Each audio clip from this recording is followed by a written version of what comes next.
പിതാവായ പരീക്ഷിത് രാജാവിനെ കൊന്ന തക്ഷകനോടും നാഗവംശത്തോടും പ്രതികാരം ചെയ്യാൻ പരീക്ഷിത്തിന്റെ മകൻ ജനമേജയൻ നടത്തിയ യാഗമാണ് സർപ്പസത്രം. പിതാവായ പരീക്ഷിത്തിന്റെ മരണശേഷം രാജഭാരമേറ്റ് കുറച്ചു വർഷങ്ങൾക്ക് ശേഷമാണ് ജനമേജയൻ ഉദ്ദംഗ മഹർഷിയെ കണ്ടുമുട്ടുന്നതും അദ്ദേഹത്തിന്റെ ഉപദേശപ്രകാരം തക്ഷശിലയിൽ വെച്ച് സർപ്പസത്രയാഗം നടത്തിയതും. ശ്രുതശ്രവസ് മഹർഷിയുടെ പുത്രനായ സോമശ്രവസ് ആയിരുന്നു അന്ന് ജനമേജയന്റെ പുരോഹിതൻ.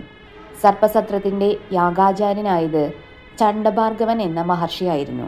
തക്ഷശിലയിൽ യാഗം ചെയ്യാൻ ജനമേജയൻ ഉദ്ദംഗ മഹർഷിയുടെ അനുവാദത്തോടെ യാഗശാല പണിതീർത്തു. ഈ യാഗത്തിൽ അഗ്നിയിലേക്ക് മന്ത്രശക്തിയാൽ നാഗങ്ങൾ സ്വയം വലിഞ്ഞെടുക്കപ്പെട്ടു. തക്ഷകൻ ഭയപ്പെട്ട് ദേവേന്ദ്രന്റെ അടുക്കൽ അഭയം തേടി. തക്ഷകനെ രക്ഷിക്കാൻ ഇന്ദ്രൻ ശ്രമിച്ചെങ്കിലും യാഗത്തിന്റെ ശക്തിയാൽ തക്ഷകനും ഇന്ദ്രനും ഒരുമിച്ച് യാഗാഗ്നിയിലേക്ക് അടുക്കാൻ തുടങ്ങി. ഈ സമയം ആസ്തികമുനി യാഗശാലയിൽ എത്തുകയും ജനമേജയനെ പ്രശംസിക്കുകയും ചെയ്തു. മുനിയിൽ സംപ്രീതനായ ജനമേജയൻ വരം ചോദിക്കാൻ ആവശ്യപ്പെട്ടു. ഈ അവസരം ഉപയോഗിച്ച് ആസ്തികമുനി സർപ്പസത്രം അവസാനിപ്പിക്കണമെന്ന് വരം ആവശ്യപ്പെട്ടു. അങ്ങനെ ആസ്തികന്റെ ഇടപെടൽ കാരണം സർപ്പസത്രം നിർത്തലാക്കുകയും തക്ഷകൻ ഉൾപ്പെടെയുള്ള നാഗങ്ങൾ രക്ഷപ്പെടുകയും ചെയ്തു.